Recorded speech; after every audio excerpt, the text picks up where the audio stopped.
નમસ્કાર મિત્રો, carboxylic acid સંયોજનો એની બનાવટ અંગે આપણે અગાઉ ચર્ચા કરી હતી. હવે ત્યાર પછી કાર્બોક્સિલિક એસિડ સંયોજનોની એસિડિક પ્રબળતાના સંદર્ભમાં આપણે ચર્ચા કરવી છે. તો ભાઈ કાર્બોક્સિલિક એસિડ ની એસિડિક પ્રબળતા.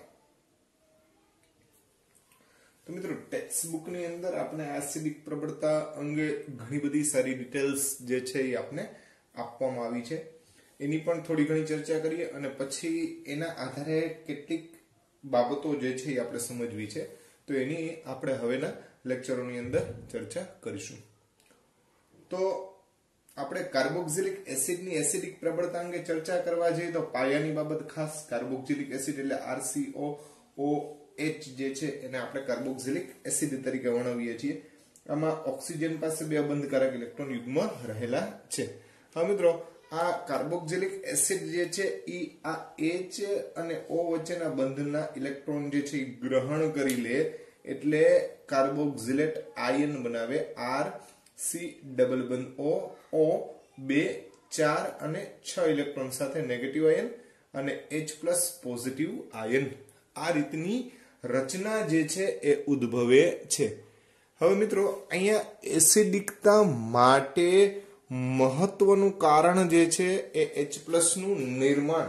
બીજી વાત કે આ કાર્બોક્સિલેટ આયન જે છે એ સ્થાયી છે. એ સ્થાયી હોવા પાછળનું કારણ છે રેઝોનન્સ એટલે કે ટૂંકમાં સંસ્પંદન. કાર્બોક્સિલેટ આયન જે છે એના બે બંધારણ શક્ય બને. આ એક બંધારણ છે, ઉપરાંત બીજું બંધારણ જે છે એ આપણે આ રીતે રજૂ કરી શકીએ કે આ બંને ઇલેક્ટ્રોન અહીંયા શિફ્ટ થાય તો આ બંને ઇલેક્ટ્રોન અહીંયા શિફ્ટ થાય એટલે RC સિંગલ બંધ 2 4 અને 6 ઇલેક્ટ્રોન તો આ નેગેટિવ થાય. અહીંયા ડબલ બોન્ડ જે છે એ એના આધારે આપણે 2 ને 2 4 ઇલેક્ટ્રોન દર્શાવીએ. તો આ કાર્બોક્સિલેટ આયન જે છે એ પ્રમાણમાં ખૂબ સ્થાયી હોવાથી H+ જે છે એ આની સાથે જોડાવાની વૃત્તિ પ્રમાણમાં ઓછી ધરાવે અન્ય જે ઓર્ગેનિક સંયોજનો છે એની સાપેક્ષમાં. માટે આપણે એમ કહી શકીએ કે કાર્બોક્સિલિક એસિડ જે છે એ પ્રમાણમાં એસિડિક વૃત્તિ ધરાવે છે. હવે આપણે જુદા જુદા એલિફેટિક એસિડ જે છે એની પ્રબળતા અંગે ચર્ચા કરીએ. મિત્રો એલિફેટિક એસિડની પ્રબળતા અંગે આપણી ટેક્સ્ટ બુકમાં બહુ સારી રીતે સમજૂતી આપી છે, પણ એરોમેટિકના સંદર્ભમાં આપણે અહીંયા ડિટેલ પૂર્વક વાત કરશું. પણ છતાં પણ એલિફેટિકની પહેલા ચર્ચા કરી લે, પછી એરોમેટિક જે છે એના અંગે ચર્ચા કરીશું. તો કાર્બોક્સિલિક એસિડ જે છે એમાં આપણે એલિફેટિક કાર્બોક્સિલિક એસિડ સંયોજનો છે એની પ્રબળતા અંગે વાત કરીએ. એલિફેટિક કાર્બોક્સિલિક એસિડ સંયોજનો એની એસિડિક પ્રબળતા.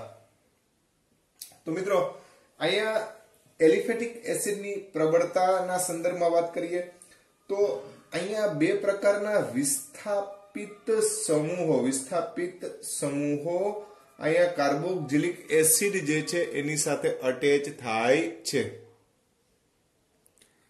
તો અહીંયા કાર્બોક્સિલિક એસિડ સાથે કાં તો ઇલેક્ટ્રોન આકર્ષક ગ્રુપ એટલે કે ઇલેક્ટ્રોન આકર્ષક ગ્રુપ જેને આપણે ઇલેક્ટ્રોન વિડ્રોલિંગ ગ્રુપ તરીકે ઓળખીએ છીએ. ઇલેક્ટ્રોન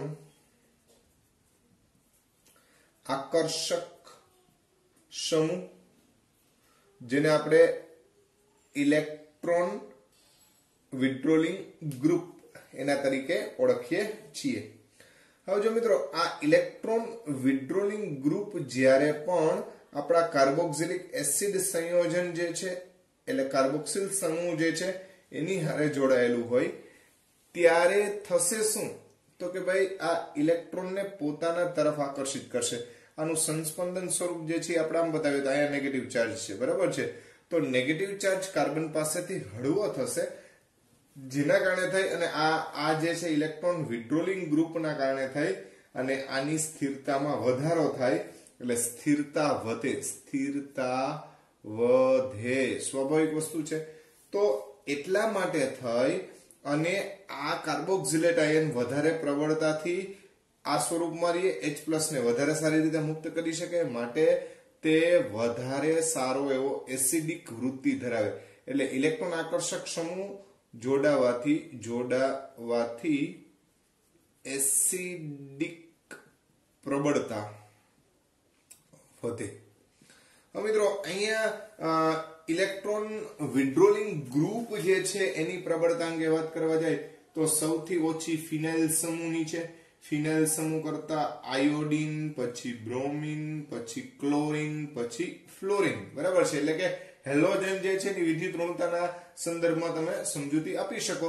ત્યારબાદ સાયનાઇડ સમૂહ છે, એના કરતા વધારે નાઇટ્રો સમૂહ છે. પણ જો કાર્બન સાથે 3 ફ્લોરાઇડ સમૂહ જોડાઈ ગયા હોય તો ટ્રાઇફ્લોરાઇડ છે, ટ્રાઇહેલાઇડ ઘટકો જે છે એની એસિડિક પ્રબળતા એના કરતા પણ વધી જાય. આગળ જતા એની પણ આપણે ચર્ચા કરીશું. તો આપણે એમ કહી શકીએ કે આ તરફ જતા એસિડિક પ્રબળતા વધે. બરાબર છે. એવું આના સંદર્ભે આપણે એક સમજૂતી રજૂ કરી શકીએ, જે આ ઇલેક્ટ્રોન આકર્ષક સમૂહ ઇલેક્ટ્રોન વિડ્રોલિંગ ગ્રુપના સંદર્ભમાં આપણે ચર્ચા કરી છે. કોના સંદર્ભમાં વાત કરી છે મિત્રો? Electron withdrawing group. હવે મિત્રો અહીંયા બીજો જે ઘટક આવે છે ઇલેક્ટ્રોન વિડ્રોલિંગ ગ્રુપ જે છે એ ઉપરાંત બીજો જે છે એને આપણે કહીએ છીએ ઇલેક્ટ્રોન દાતા સમૂહ, એટલે ઇલેક્ટ્રોન ડોનેટિંગ ગ્રુપ. આ EWG છે, આ EDG છે. EDG બરાબર છે. તો જ્યારે પણ EDG કોની સાથે અટેચ થાય તો કે ભાઈ આપણા કાર્બોક્સિલ સમૂહ જે છે એની સાથે અટેચ થાય ત્યારે શું થશે તો કે આ પોતાના ઇલેક્ટ્રોન આપશે, એટલે નેગેટિવ છે એમાં નેગેટિવિટીમાં વધારો થાય. બરાબર છે. અહીંયા ચાર્જ સેપરેટ થતો, જેમ વીજભાર છે એ વેચાયેલો રહે એમ સ્થિરતા વધે. અહીંયા સ્થિરતા શું થાય તો કે ભાઈ ઘટે, સ્થિરતા ઘટે. બરાબર છે. એક્ટિવિટી વધે. બરાબર છે. એટલે ટૂંકમાં રાસાયણિક ક્રિયાશીલતા નો ડાઉટ વધશે, પણ સામે તમે જોવા જાવ તો સ્થિરતાના સંદર્ભમાં તમને ઘટાડો જોવા મળે. તો મિત્રો અહીંયા થશે એવું કે ભાઈ જો આ સ્થાયિત્વ ન ધરાવે તો ઝડપથી H+ પાછો ગ્રહણ કરી લે, એટલે કે H+ સાથે જોડાઈ જાય તો એસિડિક પ્રબળતા ઘટશે. તો સ્વાભાવિક છે કે આવી EDG ગ્રુપમાં ક્રિયાશીલતા તમે જોવા જાવ તો H ની સૌથી ઓછી ગણાય, એના સાપેક્ષમાં મિથાઇલ સમૂહ, એની સાપેક્ષમાં તમે જોવા જાવ તો ઇથાઇલ સમૂહની ગણાય, એના સાપેક્ષમાં તમે જોવા જાવ તો CH3 CH3 એટલે દ્વિતીયક આલ્કાઇલ સમૂહ જે છે એના સંદર્ભમાં વાત કરીએ, અને એના કરતા તમે જોવા જાવ તો CH3 એવું આપણે કહી શકીએ. તો મિત્રો આનો મતલબ એમ થયો કે આ સમૂહ જોડાયેલો હોય તો સૌથી નિર્બળમાં નિર્બળ એસિડ ગણવાનો. આ ફોર્મિક એસિડ કરતા, એસિટિક એસિડ કરતા, પ્રોપેનોઇક એસિડ કરતા, 2-મિથાઇલ પ્રોપેનોઇક એસિડ જેમ આગળ જતા જેમ એસિડિક પ્રબળતા ઘટે, એટલે આમ જતા એસિડિક પ્રબળતા ઘટે. આ અહીંયા ગ્રેટર ધેન નો મીનિંગ એની EDG એટલે ઇલેક્ટ્રોન ડોનેટિંગ ક્ષમતા જે છે એ વધારે છે. ખાસ ધ્યાનમાં રાખજો. બરાબર છે. સામે એસિડિક પ્રબળતા શું થશે? ઘટશે. તો મિત્રો આ મેં કઈ નવું નથી સમજાવેલું, ઓલરેડી તમને ટેક્સ્ટ બુક ની અંદર આપેલું જ છે, પણ છતાં પણ આપણે અહીંયા જે તે ડિસ્કસ કરીએ છીએ એટલે આપણે આની વધારે સમજૂતી લઈએ છીએ. અને આ બધા મહત્વના ટોપિક છે, ખાસ આમાંથી MCQ પૂછાતા હોય છે, એટલે તમારે આ બાબતોનો અભ્યાસ વધારે સારી રીતે કરવો જોઈએ. હવે મિત્રો ત્યાર પછીની જો વાત કરવા જઈએ તો તમને ખ્યાલ છે એ પ્રમાણે કે સામાન્ય રીતે હેલોજન ગ્રુપની વાત કરવા જાય તો જેમ હેલોજન માં -I અસર વધે તેમ શું થાય તો કે એસિડિક પ્રબળતા વધે. એસિડિક પ્રબળતા વધે એટલે તમે જાણો છો એ પ્રમાણે કે ફ્લોરિન, ક્લોરિન, બ્રોમિન અને આયોડિન પૈકી ફ્લોરોએસિટિક એસિડ લ્યો તમે FCH2COOH, એના કરતા ક્લોરોએસિટિક એસિડ, એના કરતા બ્રોમોએસિટિક એસિડ, બરાબર છે, અને એના કરતા આયોડો એસિટિક એસિડ. તો સ્વાભાવિક વસ્તુ છે કે ભાઈ ફ્લોરો જે છે એ સૌથી પ્રબળ એસિડ તરીકે વર્તે. બરાબર છે. હવે સામે હેલોજનની સંખ્યા બાબતે વાત કરવા જાય તો સ્વાભાવિક વસ્તુ છે કે કાર્બન સાથે 3 ક્લોરીન જોડાયેલા હોય એવો તમે આ એસિટિક એસિડ લઈએ આપણે COOH. વાસ્તવમાં એસિટિક એસિડ એટલે CH3COOH થાય. આ ત્રણે ત્રણ હાઇડ્રોજનનું વિસ્થાપન આપણે ક્લોરીન દ્વારા કરી છે એટલે ટ્રાઇક્લોરોએસિટિક એસિડ છે. એ પછી શબ્દ આવે Cl2CHCOOH. આમાં 2 હાઇડ્રોજનનું વિસ્થાપન કર્યું છે અને ત્યાર પછી એક હાઇડ્રોજનનું વિસ્થાપન કરીએ એસિટિક એસિડમાંથી અને છેલ્લે CH3COOH લઈએ તો મિત્રો સૌથી પ્રબળ ટ્રાઇક્લોરોએસિટિક એસિડ ગણાય. એટલે એસિટિક એસિડમાં પ્રબળતા જેમ ક્લોરીન સમૂહની સંખ્યા વધે એટલે હેલોજન ગ્રુપ વધે તેમ એસિડિકતા વધે.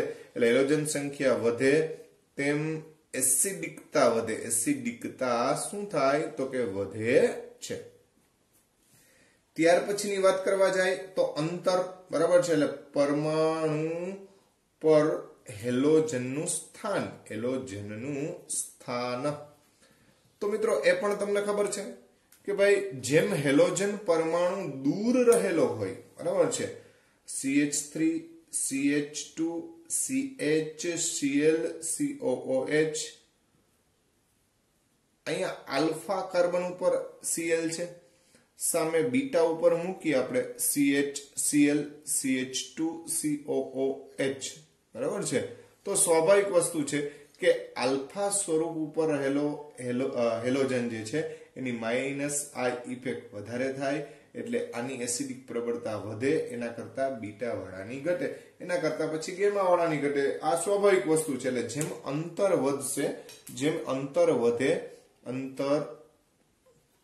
વધે તેમ એસિડિક પ્રબળતા ઘટે. યાદ રાખજો આ ઘટશે, બરાબર છે. અહીંયા જેટલું હોય એટલી આ એસિડિક પ્રબળતા હોતી નથી. ત્યાર પછી સંકરણના સંદર્ભમાં વાત કરીએ તો હવે કેટલાક મુદ્દાઓ એવા છે કે જે ટેક્સ્ટ બુકમાં અમુકની ચર્ચા નથી એટલે ખાસ હવે જોતા જજો. તો આપણે વાત કરતા હતા કે ભાઈ સંકરણના સંદર્ભમાં વાત કરવા જાય. સંકરણ, બરાબર છે. તો સ્વાભાવિક વસ્તુ છે કે sp3 sp2 અને sp સંકરણ ધરાવતા ઘટકો જ્યારે પણ જોડાયેલા હોય તો sp3 કરતા sp2 કરતા sp ઘટકો જે છે ઘટકોની એસિડિક પ્રબળતા વધે. સ્વાભાવિક છે કારણ કે નેગેટિવિટી એટલે કે ટૂંકમાં ઋણ ઘટકો જે છે એનું પ્રમાણ વધે એટલા માટે થઈને આપણે શબ્દ બોલીએ છીએ. તો આ જે છે એ એસિટિલિન સમૂહ છે, આ વિનાઇલ સમૂહ છે, બરાબર છે, અથવા ફિનાઇલ સમૂહ છે, વિનાઇલ છે, ફિનાઇલ છે, બરાબર છે. આવા ગ્રુપ જ્યારે જોડાયેલા હોય ત્યારે તમને આ પ્રકારની ઘટનાઓ જોવા મળશે. જેમ કે CH2 double bond CH, C double બંધ OH. હવે જો અહીંયા આપણે આ જે સમૂહ જે છે એ તમે જોઈ શકો છો. કયો સમૂહ છે તો કે ભાઈ આ વિનાઇલ સમૂહ છે. કયો સમૂહ છે? વિનાઇલ. હવે વિનાઇલ સમૂહમાં થાય શું મિત્રો તો કે ભાઈ અહીંયા સંસ્પંદન ઘટના તમને જોવા મળે, બરાબર છે. કઈ રીતે જોવા મળે તો સ્વાભાવિક વસ્તુ છે કે ભાઈ આ બે ઇલેક્ટ્રોન જે છે અહીંયા શિફ્ટ થાય તો સ્વાભાવિક છે કે આ બે ઇલેક્ટ્રોન અહીંયા શિફ્ટ થાય કે નહીં. તો અહીંયા તમને આવું એક સંસ્પંદન બંધારણ જોવા મળે CH2 સિંગલ બોન્ડ. આ બે ઇલેક્ટ્રોન અહીંયા શિફ્ટ થયા એટલે આ જે છે એ પોઝિટિવ બને, બરાબર છે. ત્યારબાદ અહીંયા જે છે એ ડબલ બોન્ડ જે છે આ CH પછી આ ડબલ બંધનું નિર્માણ થાય, આ C જે છે એ સિંગલ બંધનું નિર્માણ થાય. અહીંયા 2 ને 2 4 તો હોય પણ વધારાના બે ઇલેક્ટ્રોન આવે એટલે એ નેગેટિવ વૃત્તિ ધારણ કરે અને આ OH જે છે આ રીતે રહે. તો અહીંયા સંસ્પંદનના કારણે સ્થિરતામાં શું થાય મિત્રો? વધારો જોવા મળે.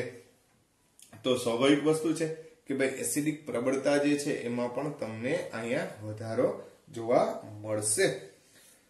હવે સૌથી વધારે sp જે ઘટકો જે છે એટલે એસિટિલિન ઘટક જે છે એમાં આપણને સૌથી વધારે શું જોવા મળશે તો કે ભાઈ એસિડિક વૃત્તિ જોવા મળશે. ત્યારબાદ તમે જોવા જાવ તો C6H5 એટલે બેન્ઝીન જે છે એ ધરાવતા ઘટકો જે છે એ પ્રમાણમાં વધારે સ્થાયિત્વ ધરાવે. ત્યાર પછી તમે જોવા જાવ તો વિનાઇલ સમૂહ જે છે એની સ્થિરતા તમને જોવા મળશે. હવે મિત્રો આના સંસ્પંદન કરતા આના સંસ્પંદન બંધારણો વધારે સ્થાયિત્વ ધરાવે એટલે સ્વાભાવિક વસ્તુ છે કે આના કરતા આની એસિડિકતામાં શું થાય, વધારો થાય. અને લાસ્ટમાં આપણે એસિટિક એસિડ જે છે એને ધ્યાનમાં લઈ શકીએ. તો સંસ્પંદન સ્થિરતાના કારણે થઈને આપણે એવું કહી શકીએ કે અહીંયા એસિડિક પ્રબળતામાં વધારો થયો. આ sp ધરાવતા ઘટક સાથે જોડાણ છે, આ sp2 ધરાવતા છે, અહીંયા sp2 છે, પણ અહીંયા બેન્ઝીનના કારણે સંસ્પંદનમાં વધારો થાય અને આ જે છે sp3 સાથે જોડાયેલ છે. કોની સાથે જોડાયેલ છે? sp3 સાથે. તો આ વસ્તુ એક ધ્યાનમાં રાખજો. તો આ ઉપરોક્ત તમામ ચર્ચાઓના આધારે એક સામાન્ય ક્રમ જે છે જે તમને પરીક્ષાની અંદર ઉપયોગી થઈ શકે એવો એક ક્રમ છે. તો એ એક ક્રમ આપણે આવી રીતે લખી શકીએ આ તમામ ચર્ચાઓના આધારે કે ભાઈ CF3COOH ટ્રાઇફ્લોરોએસિટિક એસિડ સૌથી પ્રબળ ગણાય, પછી ટ્રાઇક્લોરોએસિટિક એસિડ જે છે એ એના કરતા પ્રમાણમાં નિર્બળ ગણાય, બરાબર છે. પછી ત્યારબાદ તમે જોવા જાવ તો CH2CHCOOH જે છે, તો અહીંયા જે છે એ અહીંયા આપણે Cl2CHCOOH એટલે ડાઇક્લોરો જે છે એસિટિક એસિડ જે છે એ લઈએ. ત્યાર પછી અહીંયા જે છે એ આપણે NO2 એટલે નાઇટ્રો સમૂહ જે છે એ એસિટિક એસિડ સાથે જોડાયેલો આપણે દર્શાવીએ. મિત્રો અહીંયા ટ્રાઇફ્લોરાઇડ એસિટિક અહીંયા લીધો, અહીંયા ડાઇક્લોરાઇડ વાળો લીધો છે, પછી અહીંયા ટ્રાઇક્લોરાઇડ લીધો, પછી ડાઇક્લોરાઇડ લીધો છે, બરાબર છે. પછી નાઇટ્રો સમૂહ જે છે એને આપણે ધ્યાનમાં લીધો છે. ત્યાર પછી જે છે સાયનાઇડ સમૂહ જે છે એનું જોડાણ જે છે આપણે એસિટિક એસિડ સાથે દર્શાવતા જઈએ, બરાબર છે. પછી મોનોફ્લોરો, બરાબર છે, FCH2COOH જે છે એને પ્રાધાન્ય દઈએ. પછી ક્લોરીન ધરાવતો CH2COOH એટલે મોનો છે, બરાબર છે. આ બધા ડાય હતા, આ ટ્રાય હતા, બરાબર છે. ત્યાર પછી જે છે એ ફ્લોરિન ક્લોરીન પછી આપણે બ્રોમિન યુક્ત CH2COOH જે છે એને પ્રાધાન્ય આપી શકીએ. પછી આયોડિન યુક્ત CH2COOH જે છે એને આપણે પ્રાધાન્ય આપી શકીએ. ત્યારબાદ ફોર્મિક એસિડ HCOOH, આ ખાસ ધ્યાનમાં રાખજો, બરાબર છે. HCO એમાં H જે છે એ આલ્કાઇલ સમૂહ કરતા પણ પ્રબળતા એની જે છે એ આઈ ઇફેક્ટના સંદર્ભમાં ઘણી ઓછી ગણાય અને અહીંયા બેન્ઝીન ચક્ર કરતા એની એસિડિકતા વધી જાય. આ ખાસ મુદ્દો ધ્યાનમાં રાખજો, બરાબર છે. તો HCOOH પ્રમાણમાં વધારે પ્રબળ ગણાય. પછી અહીંયા ClCH2 એટલે બીટા ક્લોરોએસિટિક એસિડ જે છે એના સંદર્ભમાં પ્રોપિયોનિક એસિડ જે છે એટલે બીટા છે, આ આલ્ફા નથી પણ આ કેવો છે? બીટા.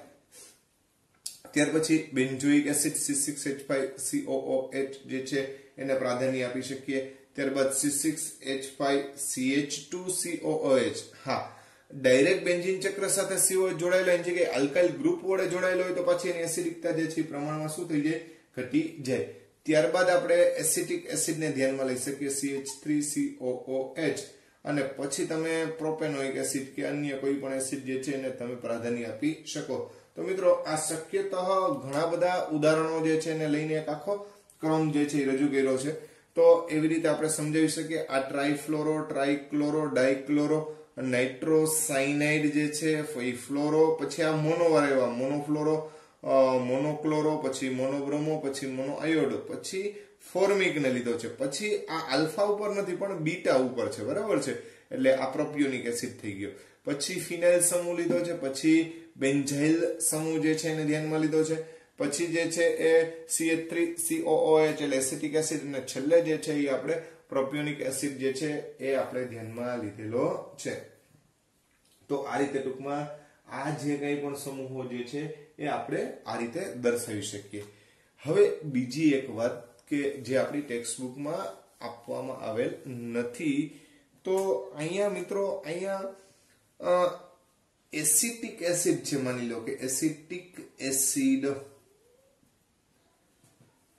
હવે આ એસિટિક એસિડ જે છે એના કરતા તમે જોવા જાવ તો પર એસિડ જેને કહેવાય એટલે એસિટિક પર એસિડ, પેરોક્સાઇડ કેમ કહીએ એમ પર એસિડ શબ્દ વાપર્યો છે. તો આ બંને ઘટકોમાં એસિટિક એસિડ વધારે પ્રબળતા ધરાવે. હવે એસિટિક એસિડ જે છે એટલે CH3COOH જેને આપણે એસિટિક એસિડ કહીએ છીએ, પણ એસિટિક પર એસિડ એટલે CH3COOH એટલે પેરોક્સાઇડ ઘટક જે છે રહેલો હોય, આના બંધારણમાં COOH રહેલો હોય. હવે મિત્રો અહીંયા આ તમે જોવા જાવ તો CH3C11OO, તો આમાં સંસ્પંદન શક્ય છે. એટલે અહીંયા સ્થિરતા જે છે એ કોના કારણે થઈને હોય? સંસ્પંદનના કારણે. કેમ કે અહીંયા જે તમે જોવા જાવ તો અહીંયા આ બે ઇલેક્ટ્રોન શિફ્ટ થાય, ડબલ બોન્ડ એટલે ટૂંકમાં કોન્જ્યુગેટેડ સિસ્ટમ છે. પણ આમાં તમે જોવા જશો તો CH3C11O પછી સિંગલ બોન્ડ O, પાછો સિંગલ બોન્ડ O, અહીંયા 2 2 4 ને 2 6, પરંતુ આ અહીંયા શિફ્ટ થઈ શકે એવી કોઈ શક્યતા નથી. ખ્યાલ આવે છે? એટલે અહીંયા કોન્જ્યુગેટેડ સિસ્ટમ જે છે અહીંયા ટૂંકમાં એકાંતરે અહીંયા દ્વિબંધ હોવા જોઈએ એ રીતની અહીંયા સિસ્ટમ છે. એટલે આ વધુ સ્થિર છે, બરાબર છે, ઓછો સ્થિર છે. તો યાદ રાખજો કે પર એસિટિક એસિડ જેને કહીએ આપણે, પર એસિટિક એસિડ અથવા એસિટિક પર એસિડ જે કહીએ એને આપણે પર એસિટિક એસિડ જે છે એ પ્રમાણમાં ઓછો સ્થાયી થાય. પર એસિટિક એસિડ એ નિર્બળ એસિડ છે. કોની સાપેક્ષમાં? આ એસિટિક એસિડ. તો આવું પણ ધ્યાનમાં રાખવું. એ એસિટિક એસિડ વધારે પ્રબળ છે. અને બંનેના pKa ની વેલ્યુ જોવો ને મિત્રો, તો આના pKa નું મૂલ્ય છે એ 4.76 છે, તો આના pKa નું વેલ્યુ જે છે 8.2 જેટલું છે. બરાબર છે? તો સ્વાભાવિક છે કે જેમ pKa ઊંચો એમ એસિડિક પ્રબળતા પ્રમાણમાં ઓછી થાય. તો આ જે વાત છે એ પર એસિટિક એસિડના સંદર્ભમાં વાત કરી. કોના સંદર્ભમાં વાત કરી છે? પર એસિટિક એસિડ. તો એના માટે થઈ એસિડિક પ્રબળતાનો ક્રમ આપણે આ રીતે રજૂ કરી શકીએ. હવે બહુ અગત્યનો ટોપિક જે છે એ આવે છે. તો અગત્યનો ટોપિક જે છે એ આપણે બેન્ઝીન ચક્ર સાથે જે કંઈ પણ સંકળાયેલા ઘટકો જે છે એના સંદર્ભમાં આપણે હવે ચર્ચા કરવી છે. તો મિત્રો ફિનાઇલ કેન્દ્ર અથવા બેન્ઝીન ચક્ર જે છે એના સંદર્ભમાં એસિડિક પ્રબળતા જે છે એના જુદા જુદા ક્રમ જે છે એની આપણે રજૂઆત કરવી છે. તો હવે આપણે વાત કરીએ એસિડિક પ્રબળતા કોના સંદર્ભમાં વાત કરશું? તો કે ભાઈ ફિનાઇલ કેન્દ્રના સંદર્ભમાં. તો ફિનાઇલ કેન્દ્ર જે છે, ફિનાઇલ કેન્દ્ર જે છે બેન્ઝીન ચક્ર કયો અથવા ફિનાઇલ કેન્દ્ર જે છે, બરાબર છે. હવે આ ફિનાઇલ કેન્દ્ર જે છે એમાં એસિડિક પ્રબળતાના સંદર્ભમાં તમે વિચાર કરવા જાઓ તો સામાન્ય રીતે જ્યારે કાર્બોક્સિલિક એસિડ સંયોજન રહેલું છે, એટલે પોતે કાર્બોક્સિલિક એસિડ સંયોજન જોડાઈ ગયા બાદ જે સંયોજન જોડાય એમાં તમને પણ ખબર છે કે આમાં પણ ઇલેક્ટ્રોન ડોનેટિંગ અને ઇલેક્ટ્રોન વિડ્રોલિંગ ગ્રુપ જે છે એની મદદથી એસિડિક પ્રબળતા જે છે તમે સમજાવી શકો. બરાબર છે? તો સ્વાભાવિક છે કે જેમ આમાં electron donating group EDG electron donating group જે છે એ દાખલ થાય તો શું થશે? ઇલેક્ટ્રોન ડોનેટિંગ ગ્રુપ જે છે એ એસિડિક પ્રબળતા શું કરે? ઘટાડે. બરાબર છે? જ્યારે ઇલેક્ટ્રોન વિડ્રોલિંગ ગ્રુપ જે છે એ પ્રબળતા શું કરે? વધારે. એવું આપણે કહી શકીએ. બરાબર છે? તો એ વસ્તુના આધારે તમે જોવા જાઓ તો દાખલા તરીકે બેન્ઝીન ચક્ર જે છે એમાં કાર્બોક્સિલ સમૂહ જે છે એમાં નાઇટ્રો સમૂહ જોડી દઈએ કે ભાઈ બેન્ઝીન ચક્ર જે છે એમાં આપણે COOH સાથે આપણે ક્લોરીન જોડી દઈએ, પછી બેન્ઝોઇક એસિડ લઈએ આપણે. બરાબર છે? પછી બેન્ઝીન ચક્ર જે છે એની સાથે આપણે COOH અને મિથાઇલ સમૂહ જોડી દઈએ, પછી આપણે બેન્ઝીન ચક્ર જે છે એની સાથે COOH OCH3 સમૂહ જોડી દઈએ અને પછી આપણે અહીંયા બેન્ઝીન ચક્ર જે છે એની સાથે COOH અને સાથે સાથે OH સમૂહ જોડી દઈએ. મિત્રો આ બધાના પેરા ઘટકોની આપણે કમ્પેરિઝન કરીએ છીએ. તો નાઇટ્રો સમૂહ જે છે એ ઇલેક્ટ્રોનેગેટિવિટીના કારણે થઈ અને સૌથી વધારે પ્રબળ આવે, પછી ક્લોરો આવે, પછી બેન્ઝોઇક એસિડ લીધો છે, પછી મિથાઇલ સમૂહના કારણે થઈને એસિડિક પ્રબળતા બેન્ઝોઇક એસિડની ઘટશે. બરાબર છે? ત્યાર પછી OCH3 સમૂહ જે છે એના કારણે એના કરતા પણ ઘટી જાય અને OH સમૂહ ધરાવતા એટલે ફિનોલિક કાર્બોક્સિલિક એસિડની એના કરતા પણ એસિડિક પ્રબળતા ઘટી જાય. તો આ સામાન્ય ચર્ચા જે છે એ થઈ. પણ ભાઈ અહીંયા ઘણી બધી ઇફેક્ટ એવી છે કે જે કાર્બોક્સિલિક એસિડ સંયોજનની એસિડિક પ્રબળતા નક્કી કરવા માટે અસર કરે છે. પેલા કોમન વસ્તુ જોઈ લઈએ, બરાબર છે. એક ખાસ કરીને +R અને -R ઇફેક્ટ જે છે એના વિશે જરાક ચર્ચા કરી લઈએ. કેમ કે અહીંયા 4 ઘટક એવા છે, +R, -R, +I, -I. આ ચારે ચાર નું સમન્વય કરી અને આ જે એરોમેટિક સંયોજન છે એની એસિડિક પ્રબળતા નક્કી કરવામાં આવે છે.